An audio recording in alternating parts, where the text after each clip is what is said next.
sure I get everyone in. Okay. Firstly, good morning to everyone. How are we doing? How are we doing? Good. I see the smiles on the faces, so that's a good sign. My name is Joy Swartz. Yeah, ek is ook 'n Swartz. And I am a poet, a youth activist, a mediator, a nail technician, a spokesperson, an ambassador, but I'm also a daughter of a pastor. So if I do begin to preach, don't say I didn't warn you. I also would now like to ask if all the safety parents can just stand for a few moments, because I would just like to acknowledge you as you rise to your feet, seriously, and give yourself a warm hand.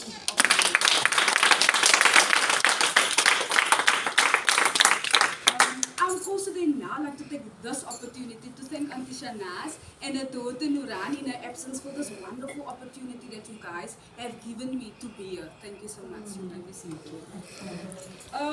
So for those who's here that's like me, who didn't at first know what exactly a safety parent is, well, don't worry, I've got you covered, I've got your back. Okay.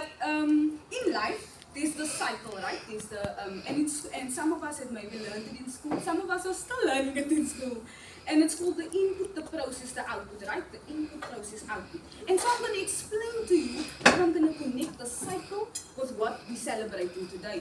And so here it goes. It says a safety parent is a person over the age of 18. So I only qualify next year. It's a safety parent who is over the age of 18, who has been recruited, screened and trained to provide emergency care and protection within the community and in a family context towards the children. Now there, I just want to pause, because that is what I call the input, right? Because that is where you as a safety parent, you now need to put in, you now need to sacrifice, you now need to plant, you now to give away, right? Wow. You are living in houses with spouses, so many times they need to sacrifice time with you guys. Many goodness, you know? And so now you're preparing yourself for the process where you now need to prep yourself for a time period that you're going to be with the children. Let's continue. It says that a child can stay with a safety parent for a period of 2 weeks and also up to a maximum of 3 months.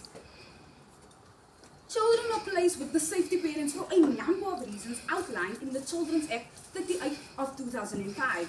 Reasons may include neglecting, being orphaned, lack of visible support, or even maltreatment.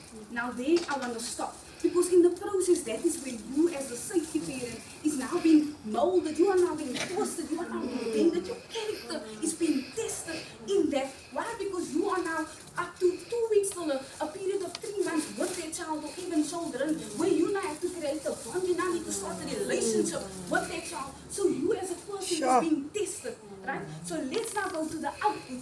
Let's continue. It says that prospective safety parents must have an interest in the development of the child in any need of care. They must also be available for emergency placements, which may be during or after working hours.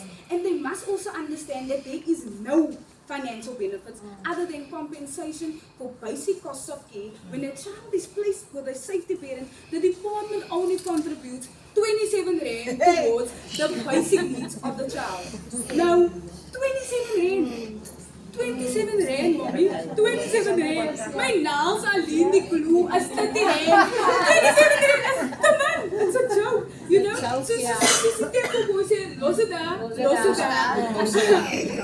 but you know what? I want to assure you this afternoon that whatever you're going through, whatever you are facing with your children, the ones that's running away, the ones that's standing there by your side, the ones that's caring for you, I want to assure you, because God assures me this afternoon, my resurrected King, my Savior that I worship, He assures me with peace, a peace that this world cannot give, a peace that this world cannot take, a peace that this world cannot understand. And that is why they say it's a peace that surpasses all understanding. And He assures me with 1 John 3 verse 16 that says, hereby we perceive the love of God, because He laid down His life for us. It says that your love is an action, not a feeling. Yes. It produces selfless, sacrificial giving, and that is exactly an example of a safety parent, and that is you this afternoon. So feel valued. It says that how the greatest act of love is giving oneself for others, and that's what you are doing. It asks us the question, how can we lay our lives down for others? It says, by serving others,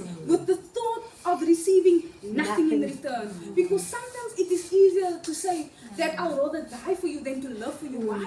Because when you love for that someone, you now need to put your needs, their desires, their needs before yours. You know, and so in the whole process of the cycle, the input, the process, the output, you as safety parents have now built a character. Your character has now been established, right? And so throughout the process, your character has been established. And so if I just in my own vocabulary just had to break it down, what do safety mean to me? I would describe it as a strong savior.